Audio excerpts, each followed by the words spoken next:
नमस्ते। हम फिर एक नया वीडियो लेके हाजिर हैं आपके पास। क्रिश्चियन समुदाय बहुत ज़्यादा चिंतित है क्योंकि उनके सामने जो वायलेंस है वो इंक्रीज़ होता चला जा रहा है, वो बढ़ता ही चला जा रहा है हर साल। हाल ही में दिल्ली में जो दिल्ली एनसीआर क्रिश्चियन फेलोशिप है, उन लोग ने एक स्टेटमेंट जारी करा, उनने प्रेस कॉन्फ्रेंस करी जिसमें उनने मीडिया को बताया कि किस तरह से बहुत सारा हैरेसमेंट और बहुत सारा वायलेंस क्रिश्चियनों को देखने को मिल रहा है। और इसी के वजह से उन लोग ने धरना किया जंतर मंतर पे शनिवार को 26 अक्टूबर को, जिसमें सारे क्रिश्चियन जो अलग अलग समुदाय के हैं, डिनोमिनेशंस के हैं, अलग अलग चर्चेस के हैं, कैथलिक्स, प्रोटेस्टेंट्स और अलग अलग स्टेट्स के जो क्रिश्चियंस हैं, वो दिल्ली में आके उन्हें प्रदर्शन किया और उन्हें एक साइलेंट डेमोन्स्ट्रेशन किया सरकार को ये कहने को कि आप अपनी चुप्पी इसमें से तोड़ें और डेफिनेटली एक्शन लें। तो हम देखते हैं कि क्या क्या उनने स्टेटमेंट में क्या कहा। उनके स्टेटमेंट में उन्होंने बताया कि 2023 में 733 cases of violence against Christians दर्ज किए गए हैं और उनने कहा कि ये हर साल बढ़ता ही चला जा रहा है। इसके अलावा उनने ये भी कहा कि मणिपुर में 200 के करीब चर्चेस जला दिए गए हैं, डिस्ट्रॉय कर दिए गए हैं और बहुत सारे पिटिशंस प्राइम मिनिस्टर को करे गए हैं, होम मिनिस्ट्री को करे गए हैं और माइनॉरिटी कमीशन को भी करे गए हैं, पर कोई भी एक्शन नहीं लिया गया है अभी तक। यूनाइटेड क्रिश्चियन फोरम ने बताया कि सितंबर 2024 तक already 585 cases of incidents of violence against Christians हो चुके हैं, जो कि बहुत ही एक बड़ा नंबर है। हम सुनते हैं कि जो प्रेसिडेंट है यूनाइटेड क्रिश्चियन फोरम के डॉक्टर विलियम्स, वो क्या कह रहे हैं इस बारे में। There are 20 states now that have anti-conversion laws in India, and these laws we feel is almost 65 years old, but not a single conviction has happened in any court under these laws. But yet, more and more states are bringing these laws in. They're able to see very clearly that there is only one purpose, one reason that some of these government offices are bringing in these laws. We know the Uttar Pradesh law has been brought in and recently amended, even bigger, harsher and stricter. This is to restrict Christian growth, the freedom to propagate, profess, practice, as far as Article 25 is concerned. These are all anti-constitutional laws that are coming in and that they are targeting our community. But it's not just in areas around Delhi where we are starting to see this grow. There has been a period since independence that there has been a systemic procedure to this persecution of Christians. It's not just Christians who are from the middle class or from the bigger cities and now from the smaller cities. It has been happening for a long time. हम सुनते हैं जो AC Michael हैं, जो कि United Christian forum के general secretary हैं, वो इस बारे में प्रेस कॉन्फ्रेंस में पत्रकारों को क्या कह रहे हैं। पिछले साल को 7.5 लोग क्रिश्चियंस पे अटैक हुआ और इस साल सितंबर एंड तक 600 क्रिश्चियंस पे अटैक हुआ। मतलब अब एक दिन में 2 क्रिश्चियंस पे अटैक होता है किसी ना किसी वार्ड में देश के अंदर। ये बहुत खतरनाक डेवलपमेंट है देश। और जहाँ तक अथॉरिटीज है, चाहे national commission for the minorities हो, यूनियन मिनिस्टर रहे साहब या कुरियन साहब, सबको हमने मेमोरेंडम दिया हुआ, सब डिटेल्स दे रखा है पूरा ब्लैक करके।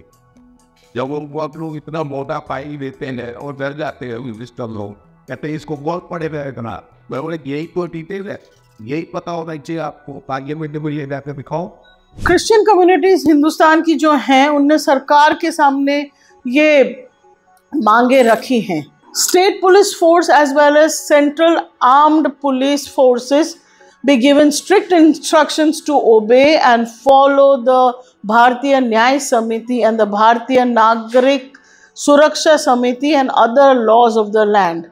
ये तो जो कि एक स्वाभाविक बात है कि पुलिस को जो नियम हैं हमारे देश के वो फॉलो करने चाहिए, पर यहाँ पे क्रिश्चियन समुदाय ये गुहार लगा रहा है कि उन्हें कहें कि वो ये नियम फॉलो करे, क्योंकि अक्सर ये देखा गया है कि जब कहीं भी एक हाउस चर्च हो रहा है या घर में जब प्रार्थना हो रही है, तब हिंदुत्व फोर्सेस उनके घरों में घुस जाती है, तोड़ फोड़ करती है, मारपीट करती है और बहुत सारा बवाल करती है। उसके बाद पुलिस वही बुलाते हैं, और पुलिस जबकि जो वायलेंस कर रहे हैं उनके सामने कोई एक्शन नहीं ले रही है, पर वो जो वहाँ पे उनके हाउस में जिसके घर में प्रार्थना सभा हो रही है या पास्टर है वहाँ पे, उन्हीं को पकड़ के ले जाके उन्हीं के सामने केसेस दर्ज कर दिए जा रहे हैं। ये बहुत ही एक डिटेल्ड में एक रिपोर्ट कैरावान मैगजीन ने करी थी, जिसमें उन्होंने बताया कि ज़्यादातर केसेस जो पुलिस कर रहे हैं वो थर्ड पार्टी उसको एज अ कंप्लेनेंट है, जबकि रूल ये कह रहा है उत्तर प्रदेश में खासकर कि जो कंप्लेनेंट होना चाहिए वो अपने आप या तो विक्टिम होना चाहिए या विक्टिम का कोई रिलेटिव या फैमिली मेम्बर होना चाहिए, पर ऐसा नहीं हो रहा है। कोई भी हिंदुत्व संस्था का या तो बजरंग दल का, वीएचपी का या कोई भी ऐसी हिंदुत्व फोर्सेस का कोई भी मेंबर है वो ही कंप्लेन कर रहा है, और उस कंप्लेन के चलते पुलिस कंप्लेन दर्ज कर रही है, और इस तरह से पास्टर्स और मिशनरीज और इवन जिनके घर में सभाएं हो रही उनको उठा पकड़ के ले जा रहे हैं, उनके सामने केस दर्ज किया जा रहा है, और ये लगातार देखने को मिल रहा है, which is not following the law. जो कायदे हैं उसको फॉलो नहीं कर रही है। क्रिश्चियन समुदाय है, जो क्रिश्चियन लीडर्स हैं, वो ये कह रहे हैं कि आप लॉ ऑफ द लैंड, जो हमारे देश के कानून हैं, उनको फॉलो करने को कहें पुलिस को। दूसरी जो बहुत पुरानी एक डिमांड है क्रिश्चियन समुदाय की, वो है कि जो ये एंटी कन्वर्जन लॉज हैं जो 11 स्टेट्स में हैं, उनको रिपील किया जाए या उनको वापस लिया जाए, क्योंकि ज़्यादातर ये जो सारे कायदे हैं वो सिर्फ क्रिश्चियनों को सताने के लिए किए जा रहे हैं। कोई भी हिंदुस्तान में अपनी मन से, अपनी मर्जी से कन्वर्जन कर सकता है, ये हमारे देश का कायदा है, पर किसी को भी फर्जी ही फंसाने को कि इसने कन्वर्जन किया है, उसने कन्वर्जन किया है, और इस तरह से विदाउट एनी प्रूफ और विदाउट एनी स्टैंडिंग लोगों को के सामने केस किए जा रहे हैं, उनको अंदर जेल में डाला जा रहा है, ये लगातार देखने को मिल रहा है। तो क्रिश्चियन समुदाय की पुरानी मांग है, बहुत लगातार चलती हुई उनकी मांग है कि आप ये कानून वापस लीजिए। जो तीसरी डिमांड है इनकी वो ये है कि नेशनल ह्यूमन राइट्स कमीशन और नेशनल माइनॉरिटीज़ कमीशन को सुओ मोटो एक्शन लेना चाहिए और अपनी नींद में से जागना चाहिए, और जो काम के लिए वो बनाए गए हैं वो किया जाए। और जहाँ तक कि जब भी माइनॉरिटीज़ पे अत्याचार किया जाए तो इन्हें एक्शन लेना चाहिए, इन्हें सुओ मोटो केस फाइल करने की अपील करनी चाहिए या पुलिस को इन्वेस्टिगेट करने की अपील करनी चाहिए, ये इनका कहना है। क्रिश्चियन समुदाय के लीडर्स ये भी कह रहे हैं कि जो सारे वायलेंस अगेंस्ट क्रिश्चियंस हो रही है, दूसरी माइनॉरिटीज़, तो उसका जुडिशल प्रोसेस प्रॉपरली फॉलो करना चाहिए, उसमें एक्शन लेना चाहिए, और डेफिनेटली इस तरह की वायलेंस को रोकने की जुडिशल प्रोसेस पूरी तरह से करनी चाहिए। एक अपील इनकी ये भी है कि सारे जो रिलीजियस हेड्स हैं उनका मिलना हो, सिविल सोसाइटीज़ के साथ बातचीत हो, डिस्कशन हो, ताकि जो एक दूसरों पे जो डिस्ट्रस्ट है, जो मतभेद हैं, वो सब सॉल्व किए जा सके। अब सुनते हैं कि मीनाक्षी सिंह, जो कि दिल्ली एनसीआर क्रिश्चियन फेलोशिप की एक लीडर हैं, वो क्या कह रही हैं। उन्होंने मीडिया को भी संबोधित किया और बाद में हमसे भी बात की, तो सुनते हैं। क्या दिखाई नहीं दिया इनको 10 साल से, पिछले 15 साल से में कम से कम 12 रेट ये धमाकन की जो परेशानी है वो चल रही है, तो इन लोगों को अरेस्ट क्यों नहीं किया जा रहा। इन्होंने यहाँ तक कि हम लोग का जब परियन होता है तो इन लोगों ने अभी लेटेस्ट अभी लास्ट वीक का भी झारखंड का वहाँ परियन हुआ, और उस परियन को उन्होंने पुलिस से कंप्लेंट करके उनको दोबारा से वहाँ से निकाला कवर पे, और क्या गाँव वाले को आरोप था कि ये इंटरनेटिव था और ये कन्वर्ट हुआ था, इसलिए हम कवर को बड़े बयान इस तरह नहीं करने देंगे। उसको दोबारा से लेपो उतारा और दूसरी जगह डॉल से बाहर उसको दबनाया गया। तो आप ये देखिए कि किस तरीके से वो धर्मांतरण के नाम पर आप यही वो देश है जहाँ सबको आज़ादी के हर तरीके के हम लोग अपने अपने रिलीजन को वापस प्राप्त कर सकते हैं। मेरा ये मानना है कि हिंदुस्तान पे 70% स्कूल क्रिश्चियन है और जिसमें 95% बच्चा हिंदू मुस्लिम सिखों का पढ़ता है, 5% बच्चा हमारे टीचर्स का पढ़ता है। यदि हम धर्मांतरण करते हैं तो स्कूल में अच्छी जगह तो कोई है ही नहीं। हमको सारे बच्चों को उनके पेरेंट्स को ईसाई बनाती दिखाते तो आज ये पूरा हिंदुस्तान ईसाई होता। तो मैं यही कहना चाहूँगी कि जो धर्मांतरण का जो इन्होंने आधार पर अपन प्राइवेट गवर्नमेंट चल रही है उसे इसको स्टॉप करना पड़ेगा। लंबे समय तक ये लोग नहीं चल पाएंगे और फिर यही लोग कि कृपया करके आप स्पष्ट रूप में जो चीज़ें हो पा रहा है उसको जरूर प्रिंट मीडिया पे या जैसे भी आप पेपर मीडिया का आपका काम है उससे दिखाइए ताकि जिन लोगों को पता चले, समाज को पता चले कि आज एक स्पेसिफिक रिलीजन ईसाई समाज किस तरह से प्रताड़ित है एक धर्मांतरण के आरोप में। आपको पता होगा हाल ही में जमाइमा रॉड्रिक्स जो कि एक क्रिकेटर हैं, वेल नोन क्रिकेटर हैं, महिला क्रिकेटर हैं, उनको खार झमकाना से उनकी मेंबरशिप रद्द कर दी गई क्योंकि उनको अक्यूज़ किया गया कि उनके फादर रिलीजियस कन्वर्जन मीटिंग्स कर रहे थे खार झमखाना में। पर हाल ही में जमाइमा रॉड्रिक्स के पापा ने एक एक्सप्लेनेशन और एक खुलासा करते हुए उन्होंने कहा कि वो वहाँ पे प्रेयर मीटिंग्स करते थे परमिशन लेके और सारे कायदे कानून को मद्देनज़र रखते हुए। जब बाद में जिमखाना ने उनको मना किया कि आप रिलीजियस मीटिंग्स यहाँ ना करें तो उनने उसको बंद कर दिया, पर उन्होंने कहा कि इसमें कोई भी कन्वर्जन मीटिंग जैसी कोई बात नहीं थी। हम आपको बताएं कि जो जंतर मंतर में जो प्रदर्शन हुआ वहाँ पे क्रिश्चियंस, सारे समुदाय के क्रिश्चियंस वहाँ इकट्ठे हुए, सारे कैथलिक्स, प्रोटेस्टेंट्स, ऑर्थोडॉक्स और अलग अलग स्टेट्स के क्रिश्चियंस वहाँ पे इकट्ठे हुए और उनने अपने पीसफुल शांतिपूर्वक तरीके से अपने धरने दिए वहाँ पे और सरकार से गुहार लगाई कि वो चुप्पी ना साधे और एक्शन ले और ये जो वायलेंस अगेंस्ट क्रिश्चियन जो बढ़ता ही चला जा रहा है लगातार उसको रोका जाना चाहिए। आपको बता दें कि जब फॉरेन कंट्रीज़ जब इंडिया पे ये आरोप लगाती हैं कि वो क्रिश्चियन कम्युनिटी सेफ़ नहीं है और उन पर अटैक किया जा रहा है, तो हिंदुस्तान हमेशा इस बात को नकारता है, कहते हैं कि ऐसा कुछ है नहीं, यहाँ पे पूरी तौर से आज़ादी है। पर हम देख रहे हैं कि लगातार हर साल 2014 से incidents of violence against Christians बढ़ते ही चले जा रहे हैं।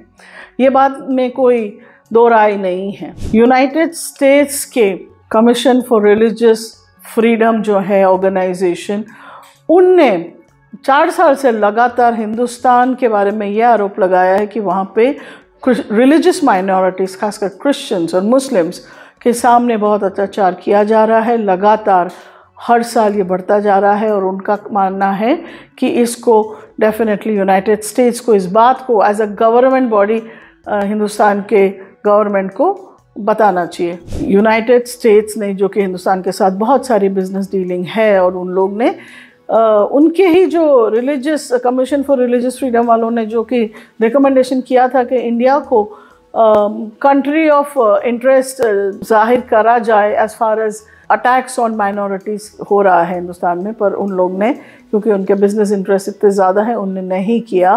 पर जहाँ तक कि कमीशन का सवाल है, उनने हमेशा हिंदुस्तान को 4 साल से लगातार ये आरोप उन पे लगाया है कि यहाँ पे रिलीजियस माइनॉरिटीज़ पे अटैक किए जा रहे हैं। ऑल्सो पोप ने भी एक बार कहा था, हिंदुस्तान ने दोनों बार इस बात को बिल्कुल खारिज कर दिया कि ऐसी कोई बात है ही नहीं। पर आप देख सकते हैं कि हर साल वायलेंस अगेंस्ट क्रिश्चियंस इंक्रीज की होती चली जा रही है। कन्वर्जन हिंदुस्तान में लीगल है, यहाँ पे कोई भी तरीके का रोक कन्वर्जन पे बाय लॉ नहीं है, एक्सेप्ट कि फॉल्स कन्वर्जन फोर्स करने पे या कुछ और बहलाने फुसलाने पे अगर कन्वर्जन किया जाए तो वो इलीगल है।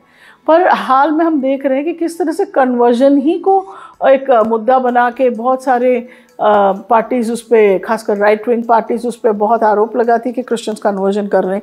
ये बात सेंसस से भी कभी भी प्रूव नहीं होती है। सेंसस में हमें लगातार हिंदुस्तान की जो क्रिश्चियन पॉपुलेशन है 2.33% पे 3% से नीचे ही रही है कभी भी उससे ज़्यादा हुई ही नहीं है। तो कन्वर्जन एक्चुअली फिगर्स में बिल्कुल दिखता नहीं है, और ये एक हवा बनाया हुआ है जो कि सच से बहुत दूर है। आपको बता दें कि छत्तीसगढ़ भी एक और स्टेट है जहाँ पे बहुत सारा क्रिश्चियंस आर फेसिंग वायलेंस। एक रिपोर्ट, बहुत डिटेल में रिपोर्ट आई है restoftheworld.org में, जहाँ पे उनने बहुत डिटेल तरीके से बताया कि छत्तीसगढ़ में जब भी कोई क्रिश्चियन फैमिली का कोई किसी का देहांत होता है तो उनके फैमिली मेम्बर को वो गाड़ने नहीं देते हैं वहाँ के लोग, हिंदुत्व फोर्सेस, और उनको कहते हैं कि आप पहले हिंदू बनिए और उसी के बाद आपके फैमिली मेम्बर को गाड़ने दिया जाएगा। इसी तरह से बहुत उन पे वायलेंस किया जा रहा है, फोर्स किया जा रहा है। पुलिस भी इसमें इन्वॉल्व है, पुलिस भी इसमें उनको पता है, और कई केसेस में पुलिस को बुलाया जाता है, केस दर्ज किया जाता है, पर इस बुरी तौर से फैमिलीज़ को फोर्स किया जाता है कि कई फैमिलीज जो कि जनरेशन से क्रिश्चियंस रहे हैं उनको फिर हिंदू रिलीजन अपनाना पड़ रहा है।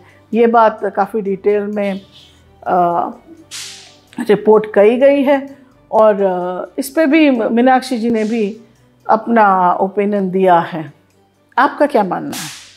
आप इस मुद्दे के बारे में क्या सोचते हैं? डेफिनेटली आप हमारे वीडियोस को के ऊपर कमेंट कीजिए, लाइक कीजिए, शेयर कीजिए, और ज़रूर सब्सक्राइब कीजिए। बहुत सारे लोग हमारे वीडियोस देखते हैं पर सब्सक्राइब नहीं कर रहे, तो प्लीज़ आप हमारी मदद कीजिए, हमारे वीडियोस को सब्सक्राइब कीजिए। धन्यवाद।